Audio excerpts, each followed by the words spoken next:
Hey, hi everybody. My name is Jerry Wise, and we'll have some people joining us this evening on the live broadcast. I want to welcome the Facebook viewers it's on live on Facebook. If you'd like to watch on YouTube, you could go to my channel at jerrywiserelationshipsystems.com or Jerry Wise Relationship Systems on YouTube and click the live button. And also, if you're on YouTube, you can always go to Facebook and watch this live. So we're live on both Facebook and YouTube this evening. And I would like you to kind of hold off on your questions for a bit. We're going to be answering questions tonight. And we're going to have some people joining us here. There are a few things I'd like to say. My business people say I have to say these things, so I'm gonna go ahead and get the business things out of the way. And let me switch glasses here. We have an interesting topic tonight. It is entitled Reducing Your Reactivity and also using circuit breakers in relationships to help reduce that reactivity. And we're going to be here tonight for an hour or maybe an hour and a half. It depends on how, if I run down or not or get too tired. I'm just an old man. So I'm going to try to keep things going this evening so that we can answer some questions. I'd like to talk about just a few things before we get into the material. And I apologize, but I want to talk about these things that are coming up. I've got a workshop that I'm going to be doing on August the 1st on Saturday, I believe at 4 p.m. Eastern Standard Time, New York City time, and it will be for 2 hours or more. I might go longer if I feel up to it, and if we're having a good time, I like to sometimes continue that good time. And that again is August 1st, Saturday at 4 p.m. We'll be sending out information for people to sign up. If you go to the website, you can add your email address and you'll get those notifications. There are a couple of series that I'm going to start doing also for folks. And there have been people who've asked about topics that they'd like to hear about. And one of the series is a Christian series on Christianity and codependency, Christianity and self-differentiation. A lot of people have asked me about those topics, and since that's been an experience of mine in the past, that and having been a pastor in the past, I thought I could share some of those things. Also, if you notice, at least on YouTube, not on Facebook, but on YouTube, there is a donate button. And if you'd like to donate to this particular channel and donate to me so that I can do more videos, I've given 140 videos for free to folks, put in a lot of work in them, and I'm putting up new videos, sometimes 2, maybe 3 a week for folks. And they've said they've really benefited from it. And, you know, there's a donate button. If you could donate something that would really help. It takes hours to make these videos, and it takes thought, and it takes time and energy to record them. And that's all time out of my life to do that. I do want to give this material. It is very important. But, you know, I've gotten to the place where I think I can ask people to help with that and with those costs. And so if you want to push the donate button on YouTube, that would certainly be great. Whether it's $1 or $2,500, whatever you want to spend would be really grateful. And we would use that for getting this material out to you and to others. I also, as a way to help recoup some costs, we've got some clothing that you'll see down below. There's a clothing line that we've been working on. We have more designs that we want to use, and it's called the Be Wise Collection, and they're pretty nice. And those designs are ours. We will be having more as well. I hope you'll join also a YouTube membership that doesn't cost very much. You know, a couple dollars. There's three different levels of memberships. You can just press join on YouTube and you're a member and you get to watch the exclusive content. Additional videos I've made, several of them that no one's seen but exclusive members. Exclusive members on my website and exclusive members on YouTube. And for just a couple of dollars, you can watch all that exclusive content. I've already put one up for free on a series of on codependency and the stages of codependency recovery, and I'll put those other two stages up on exclusive content. I also wanted to mention that we have a team of folks that are working with me and work with other clients to help them expand their ministry, their business, the message that they have using websites, YouTube, Instagram, all the social media, and they are excellent at what they do. And I actually think very cost effective. So if you're interested, let us know. Also, we have some spots open if people would like to be sponsors for my podcasts. We have some spots available for people if they'd like me to advertise their business or their concerns that they have that they'd like people to know about. Just contact us and we will do that. Let me see if there's anything else. And every time I do a live now on my YouTube page, we will have an opportunity to allow you to donate something. I just think it's important that we give to those who are working hard to try to help us.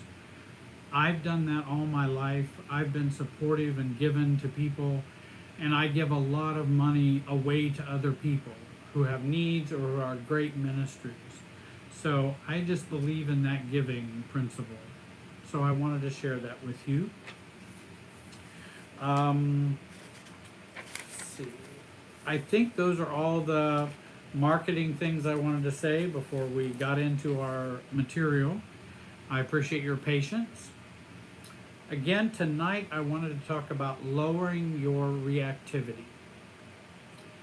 And again, for those on Facebook, you can join me over on YouTube if you'd like. Lowering your reactivity is very important. And using circuit breakers, I'm going to talk about that just a little bit tonight too. I have someone mention where's the donate icon on YouTube. It should be up on there someplace, I hope, because we wanted to make that available to you. It's a little, do you remember what? It's a little button that looks like what? Oh, it's a dollar sign. I think it's a dollar sign button, I believe. And you can buy the sticker. And you can, yeah, you can, so it's a little dollar sign around there somewhere. Hi, Jerry, and thank you for doing this. Oh, great. And again, I want to give this information away. I've been giving this information away for years, and I will continue to do that. But it costs money to do that. And it costs money to be on Facebook and on YouTube and all of those kinds of things. And so I don't mind asking some people to help out, because I think you can, and especially people who've told me they've watched all 140 of my videos. That's quite a gift to give someone, because if I were working with you individually, that would probably cost much more. And again, someone mentioned if you press live chat, you will see it. Right, if you press live chat, you'll see it in the lower right-hand corner, the donate button. And if you enjoy what I do, if it's helpful to you, tell me that. And you can tell me that by your donation. So let's get into the material. We're going to be asking you to ask questions also this evening. And any questions that you have for me, I would put question in a capital letters so we can see the question that you want to ask, and then write a short question after that. Again, it's one of the things that we don't want to have too long a question, because it then takes an awful lot of time to read the question, and if it's too complicated, then you might want to just work with me or one of my staff.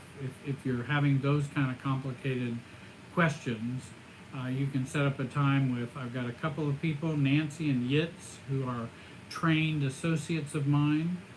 Yitz is in Israel. Yitz Goldberg, Nancy Eisenman is in Indianapolis, and they would be happy to work with you. So, if you have questions, write question, and then we'll see if we can do some answering of some of those. So circuit breakers, how do we, or reducing reactivity, how do we reduce that reactivity? And I think that's a very important topic. And people are always asking me because they want to be less reactive, and they want to be able to not be as triggered and those kinds of things. And really, I think the work of self-differentiation and the work of family systems is a work in which we do want to reduce our reactivity, to reduce our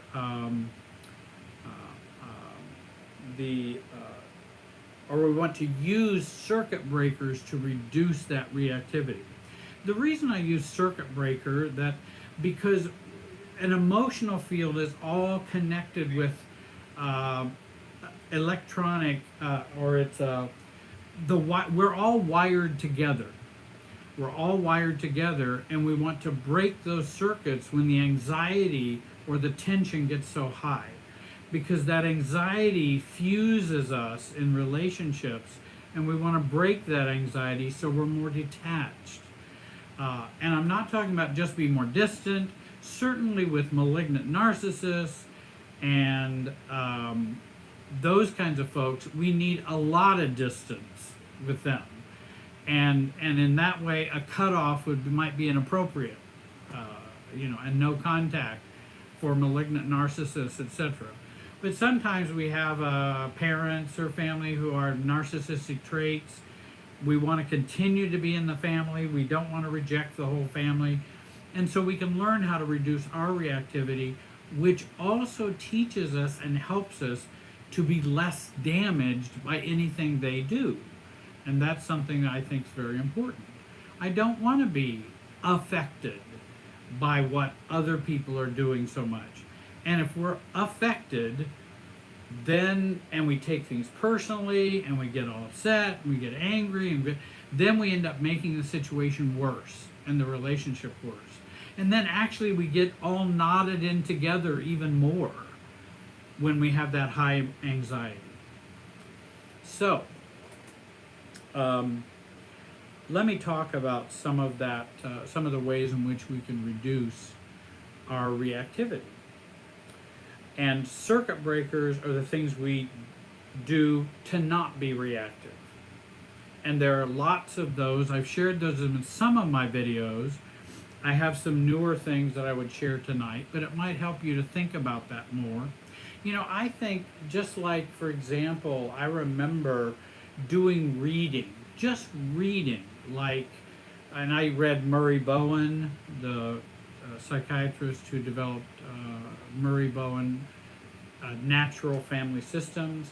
I remember reading Peter Titleman, Harriet Lerner, and I remember reading those books, and I thought, gosh, I've just finished reading those books, and I feel more detached just reading those books. And I think that's the power of someone who's writing, who understands self-differentiation.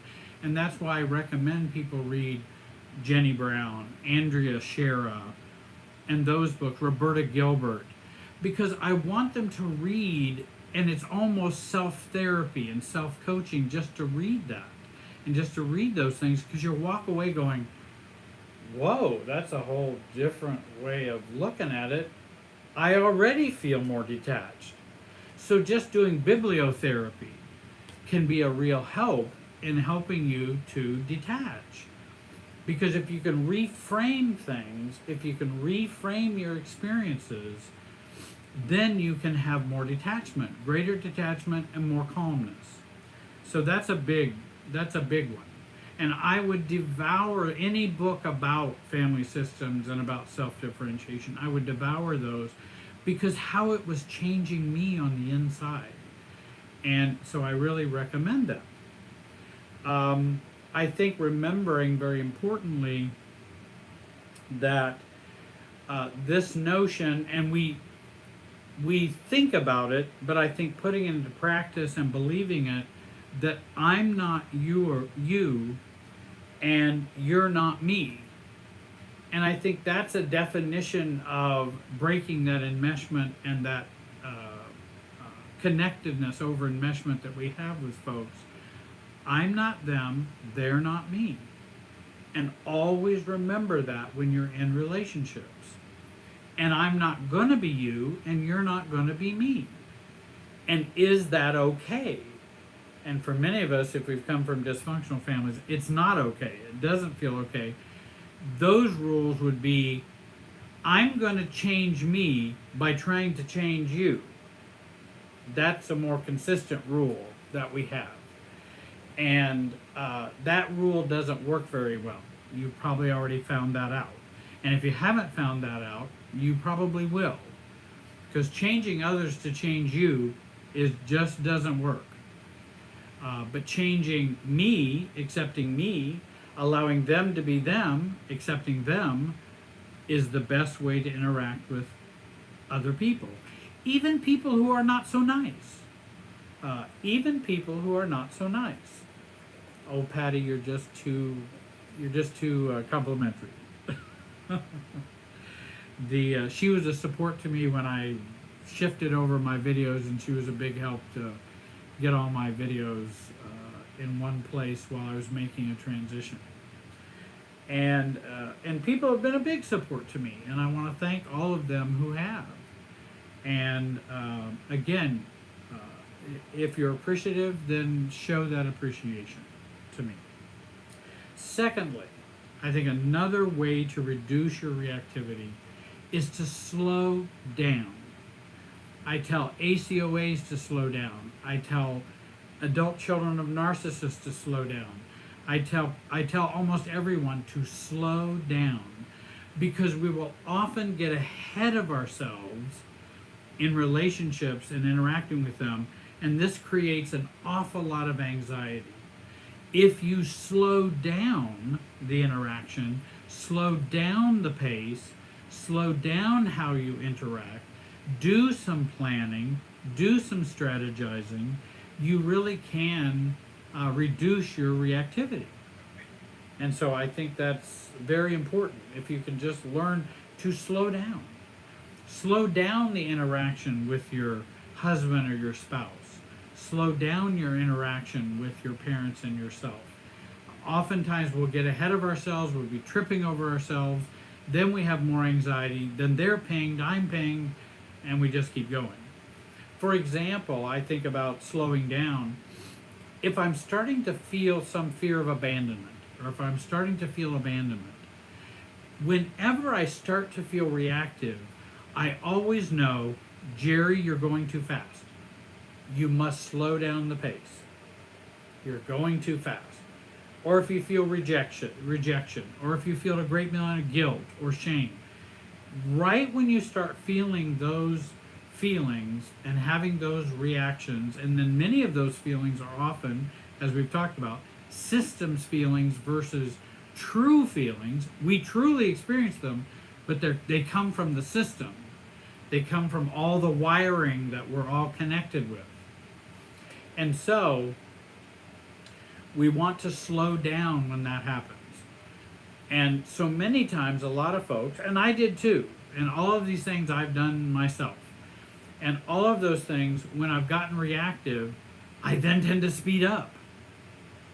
And then it just becomes a snowball rolling down the hill, getting bigger and bigger and bigger. If you start to get into an argument, you start to get reactive, stop. Just stop. You don't have to resolve it all this second. It does, most times it's not an urgent thing. It can be talked about later. I first want to do no harm to myself or to them. And so I need to stop and go, hold on, we might need to talk about this later.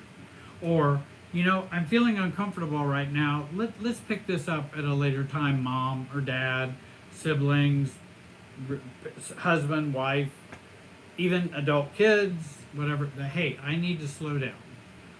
And I'll get back with you, so that you can use your thinking process to sort through what's going on, also your self-awareness process.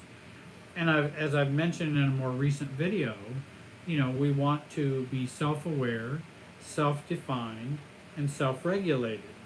That's a part of the work of self-differentiation. And that self-regulation means I'm able to slow down or stop. I need to go, hold on. I need to go pray. I need to go think about this. I need to go read something. I need to work on my detachment. I need to meditate. All those things that you can hear on other videos that are good for getting focused on yourself. And also, when we are reactive, when we become reactive, guess what? We're not working on ourselves when we get reactive. We've gone beyond ourselves. We've separated from ourselves when we've gotten reactive. And I want to get back to myself before I do that interaction with other folks. Again, if any of you have a question that you'd like to write, you can write question and ask a question. I don't have a lot of material tonight, but I can talk all evening, unfortunately. And because these are things I've been thinking about and working on for 40 years. And I want to share some of those things with you. Reducing reactivity, start to become aware of the anxiety you take into the relationship. Start to become aware of that anxiety. And as you become aware of that anxiety, we need to take our own temperature before we go interact with folks, or difficult folks, or difficult people, or problem relationships. We need to take our own temperature, because we're going to have to manage that anxiety. We're going to have to manage that. We can't force that management on them to, they just, in other words, I come to a relationship, I'm feeling anxious and reactive. Well, I hope they stay calm to manage my anxiety. Well, many times people don't, and if we come with anxiety, we're already going to be pinging other folks. And I think in lowering that anxiety or slowing the process down, we can even slow down the structure of it. I don't have to do the conversation today. I don't have to resolve that right now. That's even slowing it down. Also, and reducing reactivity, practice relational, as I've mentioned, relational calmness. That our anxiety does trigger reactivity, and reactivity is contagious, just as calmness is contagious. And so we want to keep that anxiety down, and that's very important, because we want to practice that relational calmness and preparing ourselves for those kind of relational interactions. Some of the preparation can be in journaling, letter writing, dealing with old feelings, reading books and reading good authors on staying yourself, and also reading books that help you bring the power back to you, about you, rather than giving your power away when you go. And reactivity is a part of that, where we give our power away. Once we're reactive, guess where the power goes? Away from me. And so we want to hold on to our power and hold on to our sense of self as we interact with other folks and in our relationships. Let me take a quick drink here.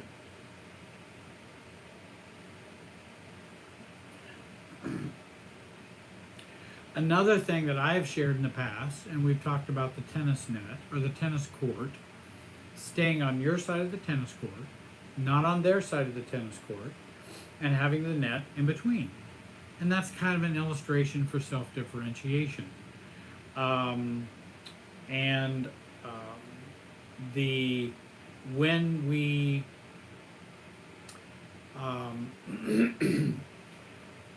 that illustration of self-differentiation, in that we are connected while staying on our side of the net, and we focus on us, and we focus on what's going on within us.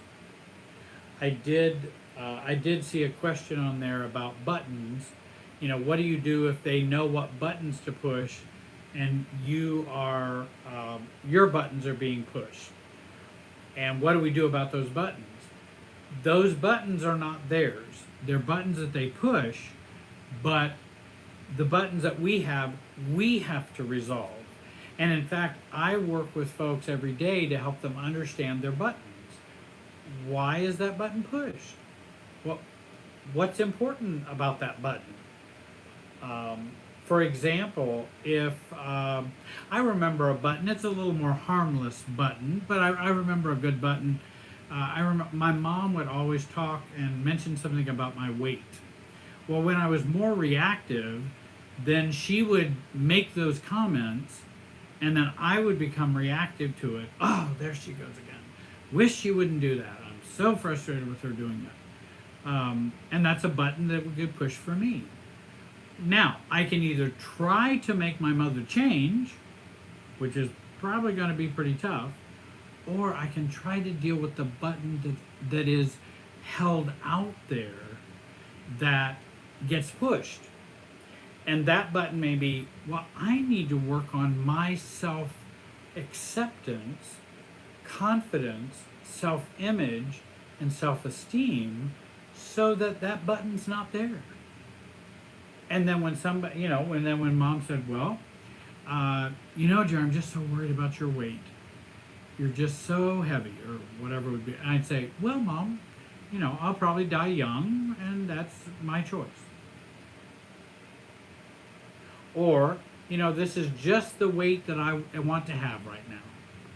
This is just the weight that I want to be. Because when I'm ready to have a different weight, I'll have a different weight. But right now, I don't. And then I also can set a boundary and go, I really don't want to talk about this. I don't know what the purpose is. It's not going to help you or help me. And by the way, Mom, us talking about it won't bring my weight down. And so I would prefer we not. Because talking about it or being poked is not going to bring it down. But if you want it to stay up, then just keep pushing that button, Mom. And I guess it'll stay up. And that's kind of a playful response to someone who's kind of over-involved, overindulging, and that sort of thing, and enmeshed. So you want to work on your buttons. What are your buttons? And when did that button first get created? Go back to the origins of that button. Go back to where you learned that button in the first place. And I think that would be something that question. I'm not. I think that would be. Oh, I'm sorry. I thought it was right there. I think that going back to the origins of the button is so helpful to find out where it started. And that may help you get better handle on it for its origination. Because oftentimes those buttons didn't just occur with the person you have right now. It may have occurred back in family of origin. It may be a part of your growing up. And those buttons may be old. They may be ancient in terms of those buttons. And so, if we're talking about, oh, well, my husband or my wife always says, you know, well, how was the meal? And they go, oh, it was okay. And then that's a button that gets pushed. Probably its origin goes back way back to being criticized and being or feeling rejected or being overly controlled or managed or those kinds of things. So we look at the origins of the buttons, and then we can maybe reduce our reactivity. And the now we're adults and we don't have to interact as we did as children. We're older adults, or we're old. Well, I'm an older adult. We're adults, and that we can do things differently now. We can parent ourselves in a different way. We can help to accept ourselves the way we are and begin to melt those buttons so that other people cannot push them as easily. And I remember having all kinds of buttons for about anything.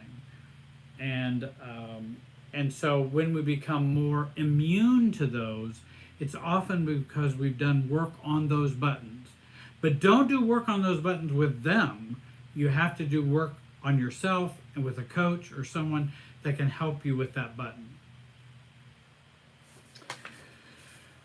Excuse me. The another thing that I do share to reduce anxiety is becoming a researcher, becoming an investigator. In other words, set yourself outside the relationship and watch and listen and see what's going on.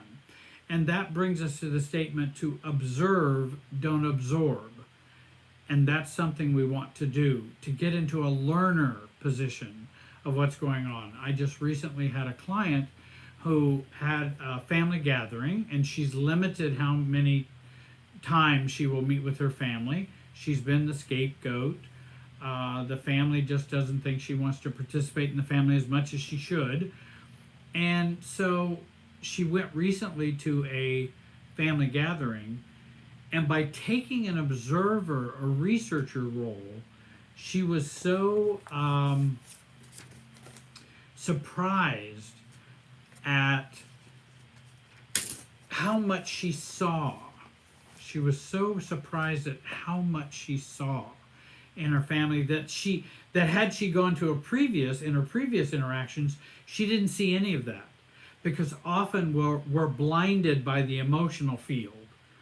We're just trying to protect ourselves, or trying to act right, or trying to see who's looking at me askance, or who's doing what. And actually what's happening is that we're not able to see the family in a more objective way. And so she was able to look at her family in a different way. And it really helped her to gain more detachment and more objectivity. Now, it also brought up some more pain, because she was seeing her family in a more realistic way than she had seen in a long time, which also then triggers our fantasy buttons, which is the family we've always wanted, and why are they treating me this way? And I always had hopes and dreams that we would all be one big happy family, and I'd be accepted, and everybody seems accepted but me. And actually what many times happen is those who are accepted because they toe the line.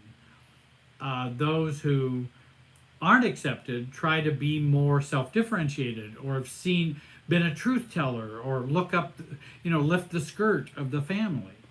And then we ended up being ostracized.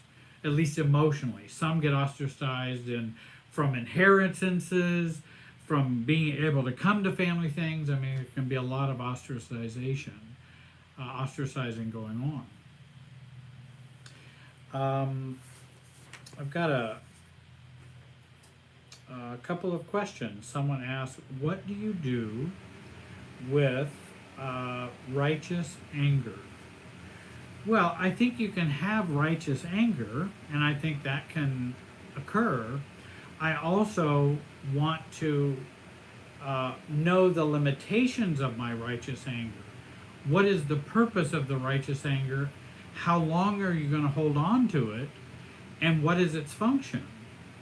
We want to be able to deal with righteous anger. I certainly think there's very good reasons for many of us to feel angry, either from the past or what's gone on in the past or how we're being treated now.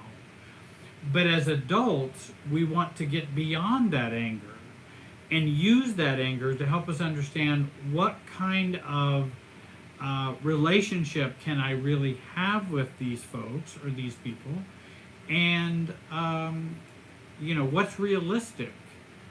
And I need to process that anger, oftentimes processing it with others who are engaged with us doesn't work very well. It usually ends up with more reactivity. But processing that with someone else. But I've expressed righteous anger before, but I think that should be short-term, short-lived. And if they're not willing to hear me, or they don't accept that, or don't accept my boundaries or those kinds of things, then instead of continuing to be in the anger, I need to make some adult choices about what I'm going to do with this relationship. And that's different than just hanging on to the anger. And how do I reduce the influence of that type of anger over my life? I think resolving it, journaling about it, expressing it on paper, expressing it verbally, and then working with someone, a coach or a therapist, that will help you to resolve that righteous anger. Because here's another thing.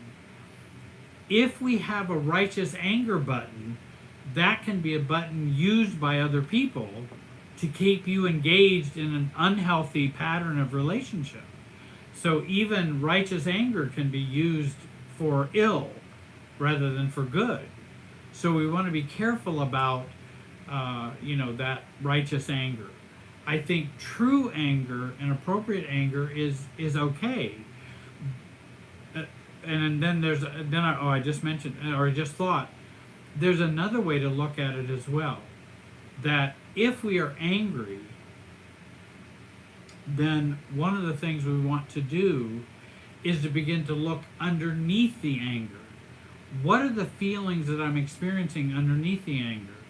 Righteous anger often is a secondary feeling rather than a primary feeling.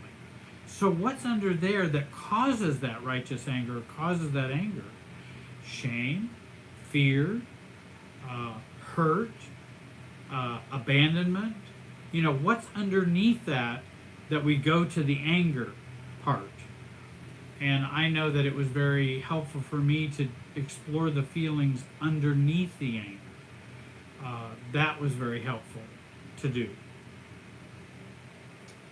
And then someone asked, well, how do I stop reactivity when I'm caught off guard?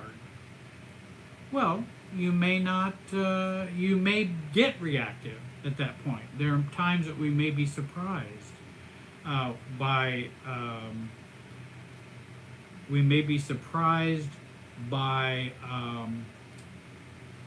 a situation in a relationship in which we get caught off guard and then we're reactive. But what did I mention even earlier in the video, or earlier in this broadcast, which was then we need to stop. If we get reactive, we need to stop, because anything after reactivity is probably not going to go well. It's probably not going to be a helpful thing. And so I want to stop at that point if I feel caught off guard. Or even say, I think I'm just I'm getting a little too emotional at this point, or I'm just now having too many thoughts I don't like. I think I need to slow down, or we need to talk about this later. Because we're going to be reactive for a while as we're learning to be non-reactive. That's still going to happen. And how can you take yourself off that track, that intentional track that we've always been on, so that we can change that? And also looking at anger as a secondary feeling rather than a primary feeling can be a helpful way to reduce some of that reactivity. Let me mention a couple other things, and I'll answer some more questions. Here's another way and another thing I advise for people to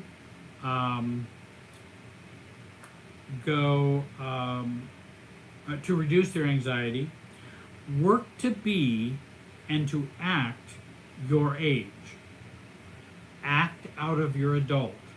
Even though everything inside is saying, well, act out of your reactivity or your inner child, act as an adult. What would an adult do right now? And I think that could be very helpful to think about being an adult. Me, I'm 65. What would a 65-year-old do right now? Another 65-year-old. Or I've also used in past videos talking about what would Betty do. I would think about a neighbor named Betty, who I thought was pretty healthy, pretty responsible, nice woman, whatever. I go, what would she do in this situation?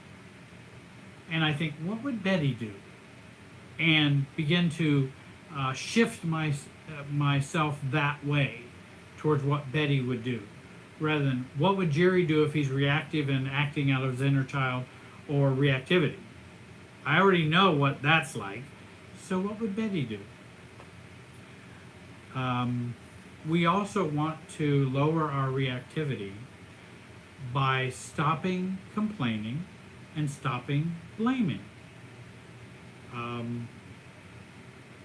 Because blaming and complaining only keeps our anxiety going. And I know that's true in my own life. Most of us do that. My goodness, I wouldn't be a wise Wardwell if I didn't complain or blame. Because I learned some of that growing up, and then I've also continued it as an adult. But I also know it tends to keep me more reactive when I'm blaming and complaining. And you can ask yourself the question, if I didn't complain, if I didn't blame, then what would I be doing? Or what could I do? Or what would I do?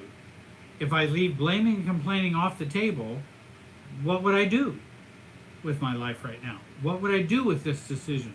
What would I do with this relationship? What would I do about this circumstance? Because I think that's more productive and more adult-like. Another way to reduce your anxiety is stop getting people to change. Stop trying to change other people. We get so reactive when we do that. And we often do that out of our reactivity.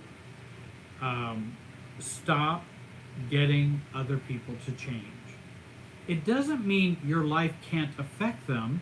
I certainly hope that I can be a change to people who watch a live broadcast or watch on Facebook or listen to my videos or watch my videos. I hope that will change people. But I'm not here to make you change, and I'm not here to, that my investment in my life is only okay if you change. I hope you will change, but I'm not trying to get you to change. And many times I may offer people if they would like to change. And with my clients, it's always an offer to people if they would like to change. That's, would you like to change? Because they go, well, Jerry, you're my coach and you're supposed to make me change. No, I'm not supposed to make you change. I'm supposed to show you a path that might help you to change if you're willing to do that. But if you don't change, I'm going to keep going on with my life, doing the best that I can with my life. And so your change is not needed for my existence.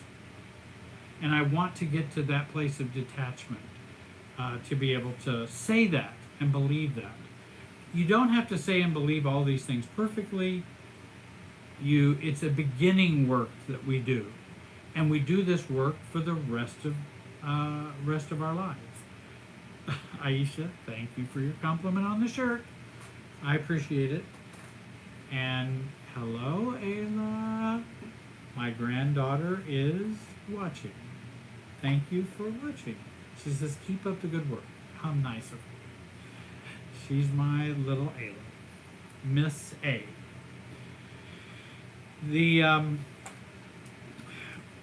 We want to reduce also surprise in relationship patterns. Be sober, be realistic. Think about your relationships in a sober and realistic way so that you're not surprised as much by what happens in the relationship and get caught off guard. Oftentimes we're caught off guard because we don't see people soberly, we don't see people realistically. We see them in the way we want to see them, or we don't see them in a balanced way. And so we can do that balancing work that can help keep our reactivity down. I want to mention again on YouTube, not on Facebook, but on YouTube there is a donation button if you'd like to support the videos and the work that I do. It would be greatly appreciated. I appreciate that. Let's take a look at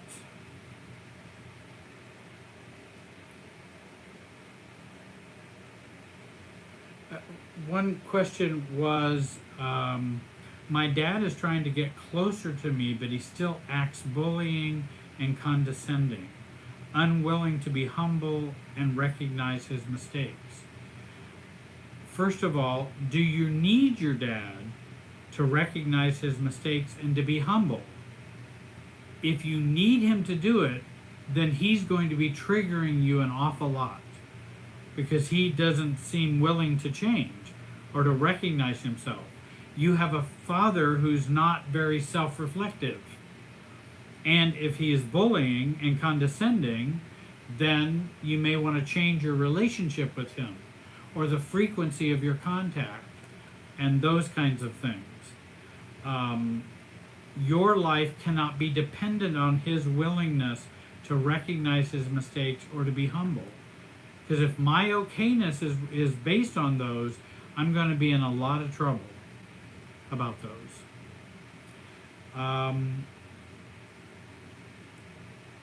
What if your teenage daughter hears her dad act annoying towards me or treat me like a child and I don't react and I let it slide? What will she think if I don't show I reject the treatment? Well, one of the things is, yes, you are modeling things for children. We're always modeling things. But neutrality and detachment doesn't mean I'm okay with certain behaviors. Also, I can have a relationship with my teenage daughter or with my child, and that I can communicate to them that this is not okay. But my marriage is between him and me. Now, if you're not going to leave her dad, or if you're not, I don't know if you guys are still married, or I don't know what is going on there, and that's why with some questions there's some other details that would be helpful. But I did say short questions, so I have to kind of go with what I see. That if you can also have a relationship with your daughter in which that is not okay. Then if she says, I don't know whether she talks to you about it.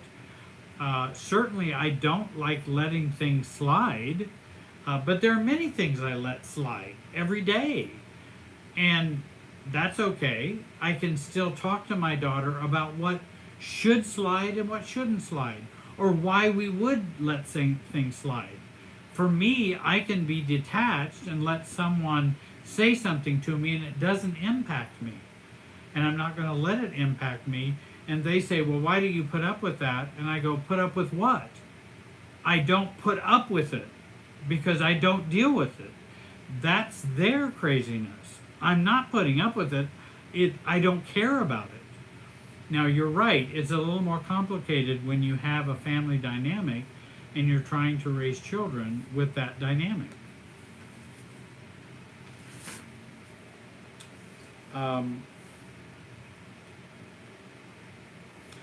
How do I start talking healthily or talking healthy initiatives towards others? I can analyze others on an intellectual level really well and be detached from them, but emotionally I feel too fragile to interact. Okay, well then, so you have a lot of the dynamics that you have seen, and you've had a lot of things that you are aware of. If you are too fragile to interact with them, then you have to deal with your own fragility first. And where did our fragility come from? What is that fragility about? And beginning to heal and recover from that fragility. And I think there are even some good books, that even talk about how you can work on that more. Self-care, self-love, self-attention, nurturing yourself. Inner bonding by Margaret Paul, for example, is another example. Another ways we can begin to deal with that fragility. And I think this is another comment someone meant. So instead of blaming and complaining, we could just calmly ask questions or inquire. Exactly. And that's what Betty would do. That's what, or I'll think about if my doctor, what would my doctor do in this situation? Trying to think of someone that might have some maturity or some, sense of professionalism or whatever. Some people have asked us, well, what would Jerry do in this situation? And they might inquire or ask questions rather than blaming and complaining.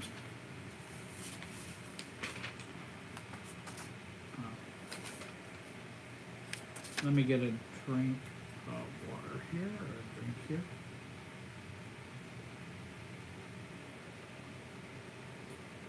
I have Joy to the World cup. Not very seasonal, but it's one of my favorite cups. Let me make a few more comments here about reducing. Another way to reduce your anxiety is to give up your fantasies.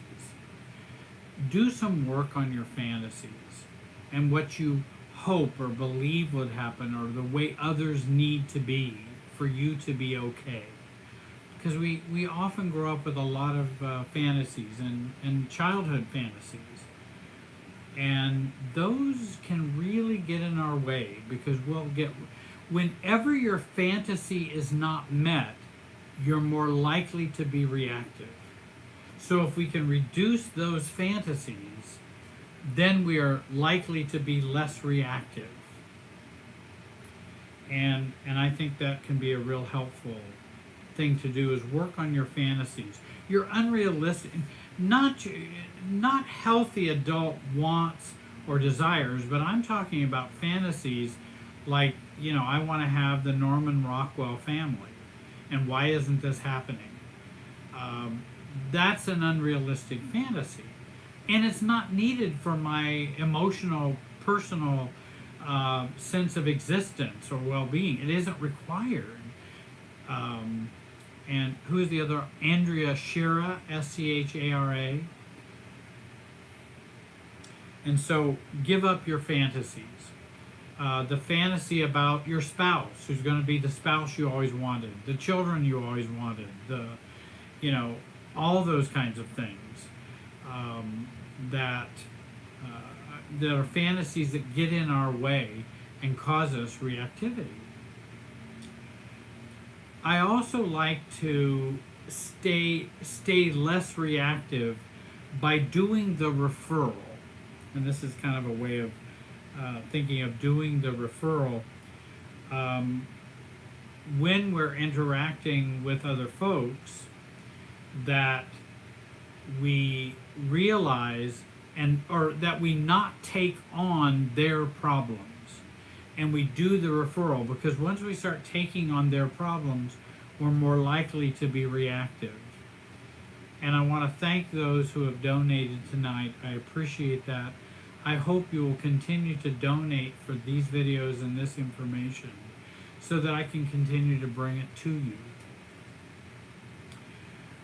So do the referral, such as asking them to get help for that problem in an appropriate way, and that we not take on their problems. Many times we take on those problems when we don't refer them to where they could actually get help. It would be similar to, and I'll use a graphic or more technicolor example. Someone is cocaine addicted, and they come and talk to you all the time about how all the problems are and what's going on with them. You're going to be burdened down and stressed with a problem that's beyond you. You care about this person, but they're not getting the help that they need by coming and dumping it on you. And so we need to say, hey, that must be really horrible. I understand that. When are you going to talk to somebody who can really help you with that? Maybe you need to talk to a coach or a therapist about that problem. Maybe you need to go check with family services or someone that you could get counseling for, or go to a chemical dependency treatment center and get some outpatient help on a sliding scale for this problem, rather than me just taking it on. The other way we do a referral is when someone wants to draw me into a triangle. Well, I need to talk to you about my friend Betty and how awful she is, and you know Betty, Jerry, and you know how she is. Well, I think I need to refer you to Betty, because you and I are not going to get that resolved. I understand your pain, I understand your difficulty, and if you want to listen to your friend talk about Betty, you can. If you can remain neutral and just to be of comfort, I'm so sorry you're having that trouble with her. And so I want to refer that person back to the person that they have the issue with. That will be very important for us to do that.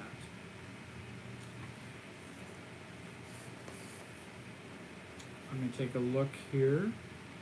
And I want to mention also again, I've got a workshop coming up on August 1st on Saturday at 4 p.m. Eastern Standard Time for 2 hours. There'll be training and teaching, and then we'll also have role plays that we did. Those of you who joined us for the last 4-hour workshop got to see some role plays that really benefited a lot of people. And I'd like to do more role plays with the people who would join the workshop. So I've provided a little more time to do that.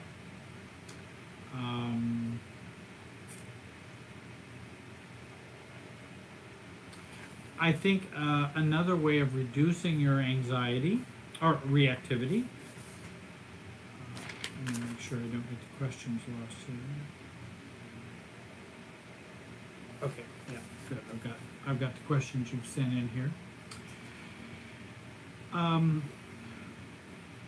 Another way we can help reduce our anxiety is to be willing to paradoxically accept what they say and what they believe, but leave it on their side of the tennis net. Settle for being whatever they think you are or whoever they think you are. You know what, Jerry, I just think you're a narcissist. Okay, then I'm a narcissist. By that paradoxical acceptance, I'm keeping them on their side of the net and keeping me on my side of the net.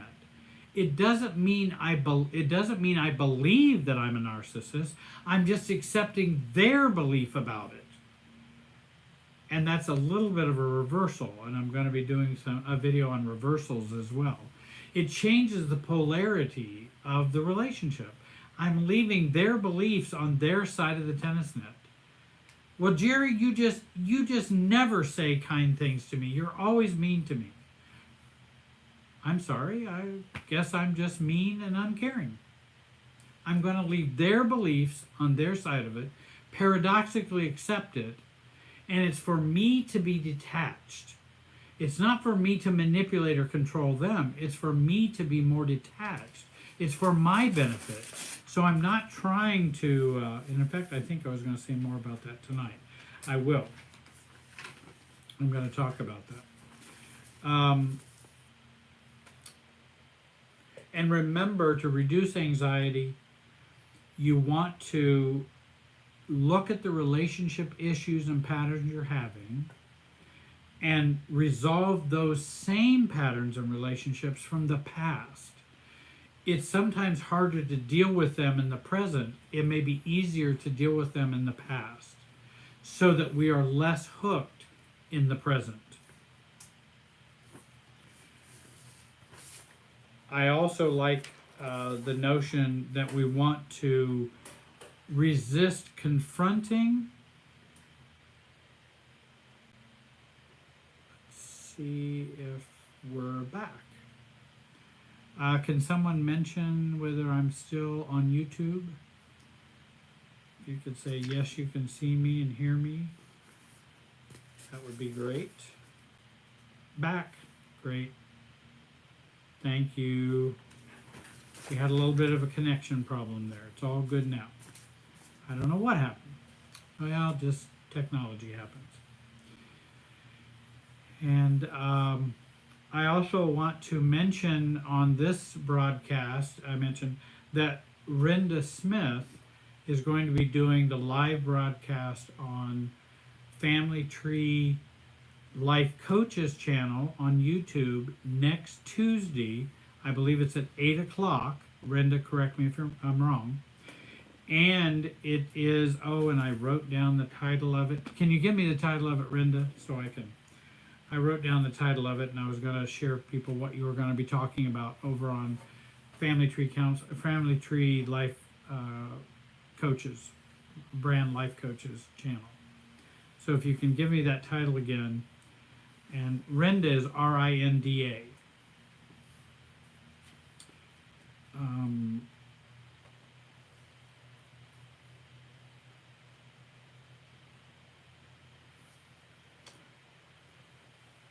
And if you happen to see that title, let me know. I had a question. What is a healthy time frame after a breakup?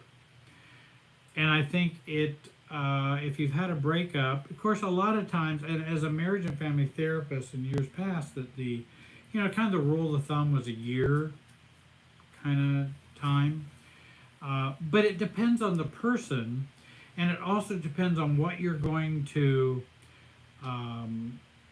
it depends on what you're going to do for that year.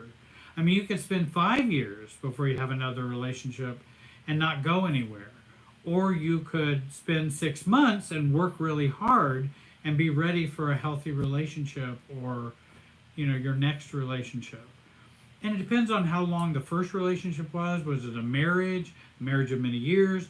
Was it a dating relationship of 2 months? Well, then we may not need as much time to recover for a new relationship. But we definitely want to resolve the baggage of a previous relationship.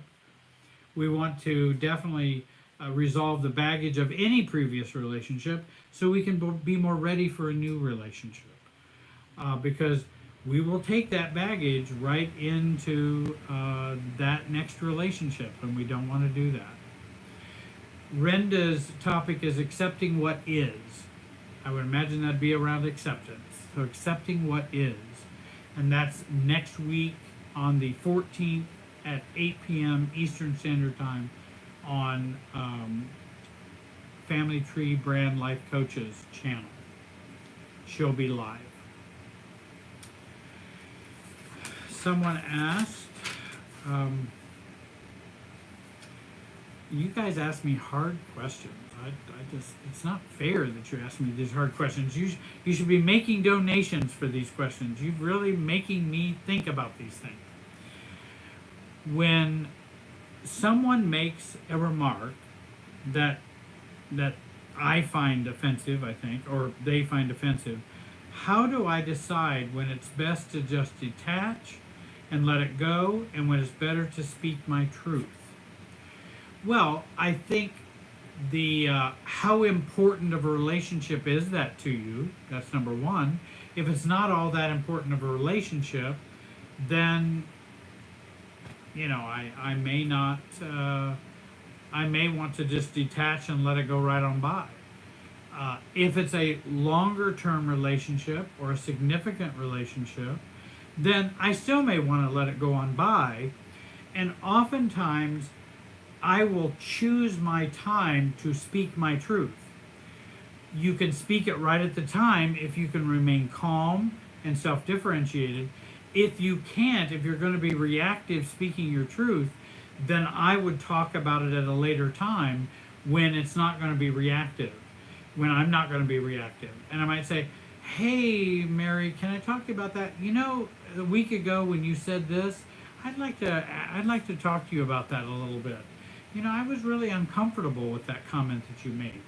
And I felt it was felt very hurtful, and I'm just not sure that's something I felt comfortable with. Then I can stay calm as I'm dealing with that with the person.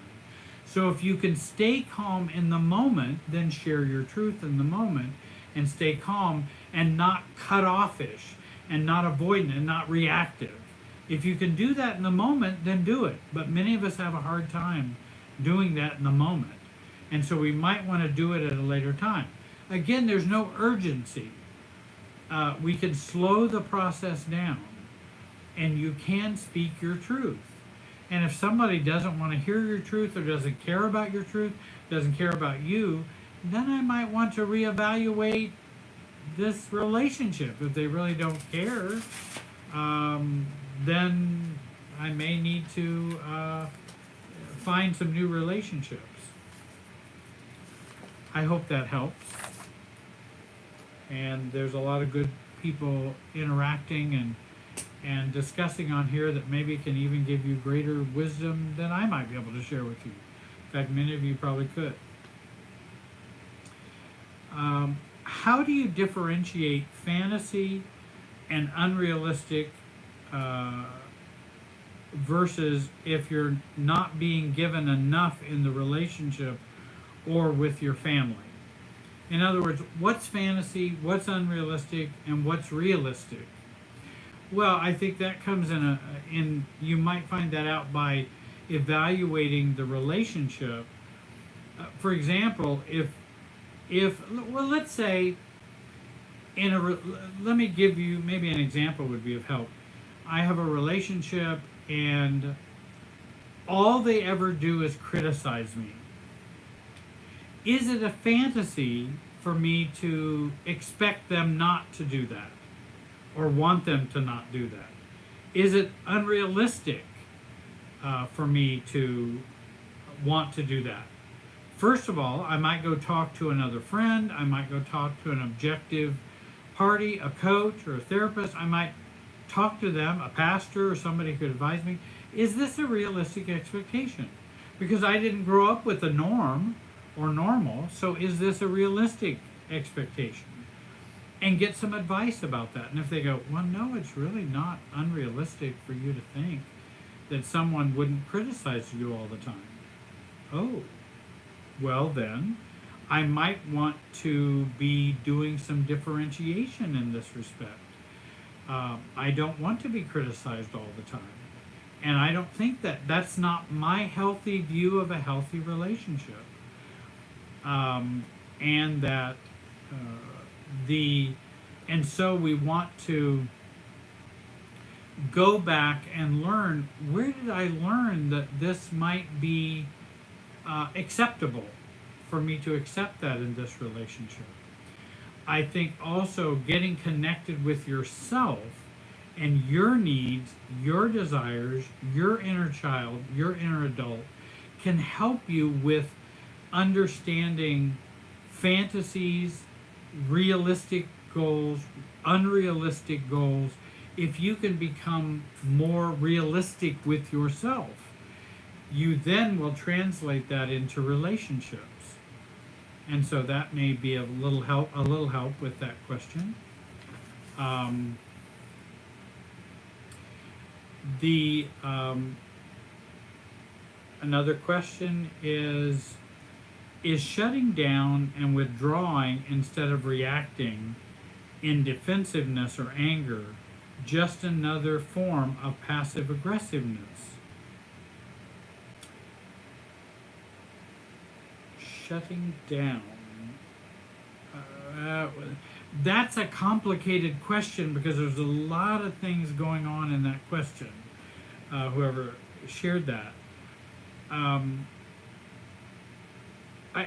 I think it can be, maybe I should say, and maybe I think you're talking about if I want to slow things down or I need to just stop something or stop communicating, that sort of thing. Is that passive aggressive to do that?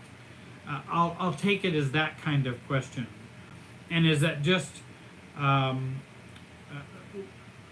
do think shutting down and withdrawing can be a form of defensiveness. It can be perceived as a form of defensiveness or passive aggressiveness, but if I'm doing it out of self-care, that I need to get myself together, that's not passive aggressiveness. If I'm working to get myself stabilized, that's not passive aggressiveness. If I'm doing it to leave you in the dust, then that's passive aggressiveness, and that might be more withdrawing and shutting down to get what I want. So I'm trying to tease out that question in the way I might answer that. But I think stopping the interaction can either be passive aggressive or it can be self-care. And I think that's appropriate to understand which are you doing. But I would guess anyone who's doing that to be manipulative or passive aggressive doesn't care whether they're passive aggressive or not, and doesn't care whether they don't care whether it's passive aggressive. I do care whether it's passive aggressive, but if I let's see here, shutting down withdrawal instead of reacting. But see, I guess when I hear the question, shutting down and withdrawing instead of reactive and defensiveness or anger, I think all of those could be aggressive. One could be passive aggressive and one could be aggressive. And I think that's true. All of those reactives. And I want to work to not shut down. I want to work to not withdraw. I want to work to not be reactive, and I want to work on not being defensive or angry. I want to work on all those things. And often I want to work on those in a way in which I see what are my buttons and what I've gotten from the past. And again, thank you for those who have push the donate button this evening.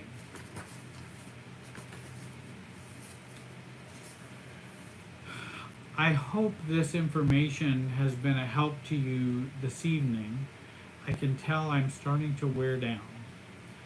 And so I wanted to start to bring this to a close this evening.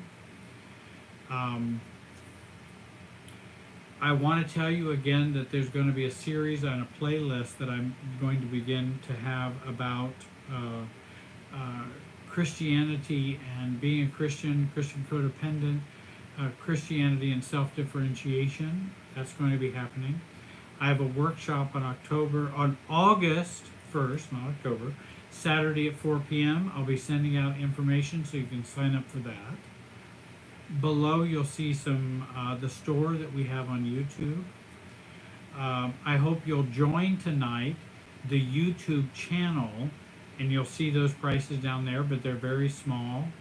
to help us continue to reach out with these videos. We also have a team here to help you with your message if you'd like to learn how to get it out on social media and web page. I really want you to step up in your support so that I can do these videos and spend hours planning for these. And I really want you to step up your support. I'm stepping up my support of you. You can step up your support of me. And if you have anyone who wants to sponsor the podcast, let me know.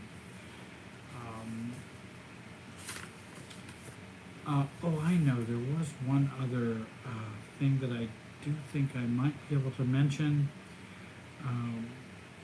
But I think I may save that for the Power of Reversals videos that are coming up. And that's another way to be less reactive.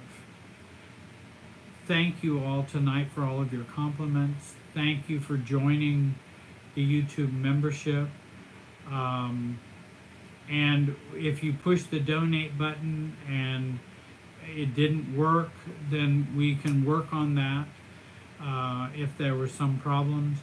You can also donate via PayPal, just even using my jwlearning@hotmail.com. You can send a donation that way.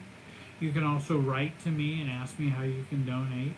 So there's no problem with that. If you really want to donate, we'll work that out with you.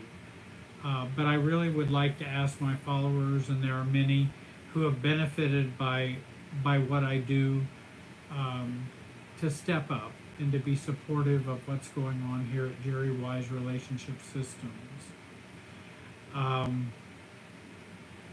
The join button is how you join the membership on YouTube, and the donate button during the live broadcast is how you donate on the live broadcast. It's a little, It's called super chat. you might push super chat, and then you can see the donate button. I was just told that you could push super chat, and you will find the donate button also on there. Well, we've talked about a number of things, and I hope it's been a help to you this evening. We're going to be doing another live in July, probably maybe the week after, but I think that might be close to my birthday. But we'll do another live in July, and we'll have a great topic to share and talk about.